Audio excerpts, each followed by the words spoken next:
മേഘനയുടെ ഏറ്റവും ഇഷ്ടപ്പെട്ട ഭക്ഷണം എന്താണ്? അപ്പോൾ ഇപ്പോൾ ഇത്രയും പച്ചക്കറികളൊക്കെ ആഗ്രഹമുള്ള ഒരാൾ, നാടൻ ഭക്ഷണമാണ്, പറവൂരുകാരിയാണ്, എറണാകുളം ജില്ലയിലാണ്. അപ്പോൾ മേഘനയുടെ ഫേവറേറ്റ് ഫുഡ് എന്താണ്? പറഞ്ഞ കളിയാക്കരുത്. ഇല്ലില്ല, എനിക്കറിയാം. ഇത് ഇവിടെ ഈ ഒരു ഫ്ലോറിൽ നിന്ന് വളരെ രസകരമായ കുറെ കോമ്പിനേഷൻ കേട്ടാണ്ട് ഞാൻ റെഡിയാണ്. ഞാൻ സത്യം പറഞ്ഞു കഴിഞ്ഞാൽ കുറച്ച് ട്രഡീഷണൽ ടൈപ്പ് കുട്ടിയാണ്, ഒരു നാടൻ കുട്ടിയാണ്. ഇല്ല, എനിക്ക് എന്റെ ഇഷ്ടങ്ങളും അതനുസരിച്ചിട്ടായിരിക്കുമല്ലോ.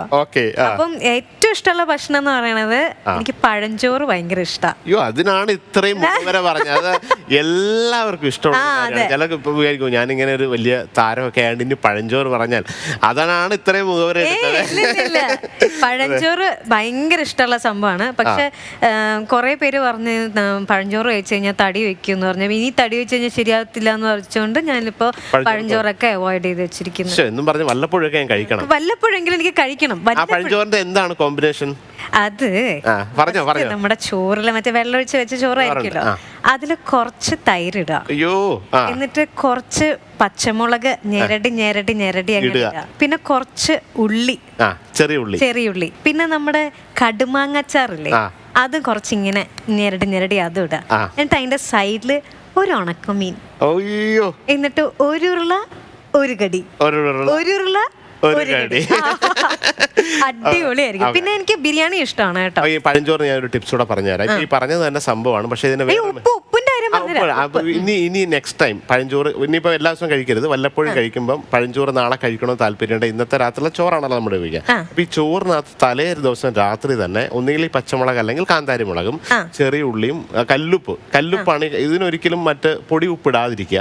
കല്ലുപ്പിട്ടിട്ട് ഈ വെള്ളത്തിനകത്ത് ഈ പറഞ്ഞ പോലെ രാത്രിയിലെ ഉള്ളിയും കാന്താരിയോ പച്ചമുളകോ ലേശം കറിവേപ്പില എല്ലാം കൂടെ ചതച്ച് ആ വെള്ളത്തിട്ട് ഇൻഫ്യൂസ് ചെയ്തിട്ട് രാവിലെ വേറെ പരിപാടിയൊന്നുമില്ല, ചോറും ഈ കഞ്ഞി എടുക്കുക, എന്നിട്ട് ഈ ഉണക്കമീൻ ഒന്ന് വറുത്ത് വെക്കുക, വേണമെങ്കിൽ ഒരു ഇത്തിരി ചമ്മന്തി ആവും അച്ചാറും മുണ്ട് കൂടെ അതാകുമ്പോൾ, എന്നിട്ട് ഈ പറഞ്ഞ രീതിയിൽ ഒന്ന് കഴിച്ചു നോക്കിയാൽ ഇതിലും രസകരമായിട്ട് വരും. അപ്പൊ തലേ ഞാൻ ഷെഫിന്റെ കൂടെ ഏത് സെലിബ്രേറ്റഡ് വേണ്ടിട്ട് ഒരാളെ ചാനലുകാർ തന്നതാണ്. അവിയലിന്റെ കഷ്ണം അരിഞ്ഞു തരാന്ന് പറഞ്ഞാൽ ചേന ഇട്ടില്ല, പിന്നെ ചേന ഞാൻ പോയി അരിഞ്ഞുകൊണ്ട് വന്നതാണ്. എവിടെ ചേന? എവിടെ ഹാപ്പി ആണോ? അവിയലിനകത്ത് ചേന ഇടാൻ പറഞ്ഞിട്ട് ചേന ഇടാൻ എന്തായിരുന്നു? ചേന ഇടാന്ന് പറഞ്ഞു കഴിഞ്ഞാൽ മറ്റേ ക്ലബ്ബുകാര് വിളിച്ച്. അല്ല, ഒരു മിനിറ്റ്, ഇതാ ആരാ? ഞാനോ? ബലി, മഹാബലിയോ? ഇതോ? എന്താ കുഴപ്പമെന്താ? കൊട എവിടെ? കൊട മഴയില്ലല്ലോ, ഞാൻ കൊട എടുക്കേണ്ട കാര്യം. അപ്പൊ കൊടവയർ എവിടെ? കൊടവയറുള്ള മാവേലിനെ കണ്ടിട്ടുണ്ടോ? മാവേലിനെ ശരിക്കും കണ്ടിട്ടുണ്ടോ? അപ്പൊ തൊപ്പിയല്ലോ, കിരീടം എന്തേ? മാവേലിയുടെ പോലീസാണോ? ഇതൊന്നുമില്ല, കൊടയില്ല, കൊടവയറില്ല, കിരീടമില്ല, എന്നിട്ട് ഇതൊന്ന് പറയാം മഹാബലി യാത്ര. ഞാൻ പറയണവർക്ക് കിരീടം ക്ലബ്ബിൽ ഞാൻ ഊരി വെച്ചു. എനിക്ക് അവർക്ക് ഒരു ഓണാശംസ വേണോന്ന് പറഞ്ഞ് എന്നോട് പറഞ്ഞു വിട്ടു. അത് തന്നെയല്ല, ക്ലബ്ബിൽ കുറച്ചു നേരം പ്രോഗ്രാം നിർത്തി വെച്ച് പാമ്പിന്റെ ഒരു ശല്യം ഉണ്ടായി. അതിന് പാമ്പ് വന്നിട്ട് എല്ലാരും 4 പേരെ ഓടി, ജഡ്ജസ് ആയിട്ടിരിക്കണവരും എല്ലാരും ഓടി. അപ്പോഴത്തേക്ക് ഞാൻ പറഞ്ഞു കുഴപ്പമില്ല, ബാബാ സുരേഷിനെ വിളിക്കട്ടെ എന്ന് ചോദിച്ചു. ഞാൻ പറഞ്ഞു വേണ്ട, പാമ്പിനെ പിടിക്കാനുള്ള ഒരാള് ഷെഫിന്റെ കൂടെ ഇപ്പോഴും ഞാൻ വിളിച്ചിട്ട് വരാം. അതറിയാൻ പാടില്ലേ? ഞാൻ പാമ്പിനെ സ്പെഷ്യലിസ്റ്റ് അല്ലേ, എവിടെ പാമ്പുണ്ടെങ്കിലും ഞാൻ നല്ല ഈസി ആയിട്ട് അതിനോട് വർത്താനൊക്കെ പറഞ്ഞു അതിനെ പിടിച്ച് പുറത്താക്കത്തില്ലേ. ബാബാ സുരേഷ് ഇപ്പൊ ഭയങ്കര ഇങ്ങനെ പിടിച്ചോണ്ട് പോകും പാമ്പിനെ. അത് കാണണമായിരുന്നു, കണ്ടിട്ടില്ലാന്ന് തോന്നുന്നു.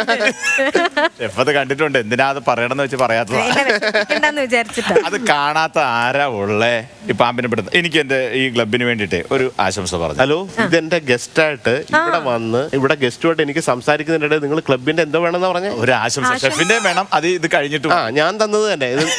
അങ്ങനെ പറയല്ലേ, ഞാൻ കൊടുക്കാന്ന് പറഞ്ഞു. ആരുടെ ആശംസ ക്ലബിനോട് ഞാൻ ഏറ്റുപോയി. ഏതാ club? Red bulb.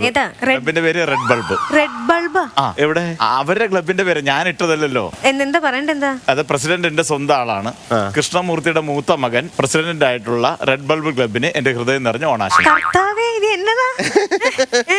കൃഷ്ണമൂർത്തിയുടെ മൂത്തപുത്രനായിട്ടുള്ള red bulb ക്ലബിന് എന്റെ ഹൃദയം നിറഞ്ഞ ഓണാശംസ. കൃഷ്ണമൂർത്തിയുടെ മൂത്തപുത്രൻ പ്രസിഡന്റ് ആയിട്ടുള്ള കൃഷ്ണമൂർത്തിയുടെ മൂത്തപുത്രൻ പ്രസിഡന്റ് ആയിട്ടുള്ള റെഡ് ബൾബ് ക്ലബിന് എന്റെ ഹൃദയം നിറഞ്ഞ ഓണാശംസ. ഫസ്റ്റ് മാബലി മര്യാദക്ക് പറഞ്ഞില്ല.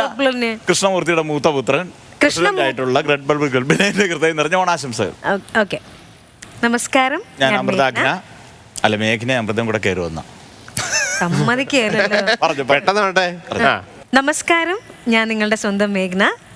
കൃഷ്ണമൂർത്തിയുടെ മൂത്ത പുത്രൻ പ്രസിഡന്റ് ആയിട്ടുള്ള റെഡ് ബൾബ് ക്ലബിന് ഒറ്റ പ്രാവശ്യം കൂടെ പറഞ്ഞു. നിങ്ങൾക്ക് വേറെ ഒരു ക്ലബും കിട്ടിയില്ലേ? ഞാനാണ്, അവരല്ലേ പേരിട്ടത്, ഞാനല്ലല്ലോ. കൃഷ്ണമൂർത്തിയുടെ മൂത്ത പുത്രന്റെ പേരെന്താ? അതങ്ങ് പറ, അത് പേര് മാത്രമായിട്ട് പറ. അല്ല, കൃഷ്ണമൂർത്തിയുടെ മൂത്ത പുത്രൻ പ്രസിഡന്റ് ആയിട്ടുള്ള. എന്റെ കർത്താവേ. നമസ്കാരം, ഞാൻ നിങ്ങളുടെ സ്വന്തം മേഘ്ന. കൃഷ്ണമൂർത്തിയുടെ മൂത്ത പുത്രൻ പ്രസിഡന്റ് ആയിട്ടുള്ള റെഡ് ബൾബ് ക്ലബിന് എന്റെ എല്ലാവിധ ഓണാശംസകളും. Thank you. വിട്ടോ. ശരി എന്നാ ഓക്കെ, കൊടുത്തിട്ട് വരാം. അപ്പോഴത്തെ കവികൾ റെഡി ആവില്ല. അടുത്ത സാധനത്തിന് എന്തെങ്കിലും മിസ്സായാൽ അടുത്ത എല്ലാ സാധനം ഞാനിപ്പോ അരിഞ്ഞു വെക്കാം. ഞാൻ ഏറ്റുപോയില്ല മഹാബലിയാകുന്നത്, എന്ത് ചെയ്യാനൊക്കെ. ക്ലബിൽ മനം നിറയെ പൊന്നോണ കാഴ്ചകളുമായി ഫ്ലവേഴ്സ്.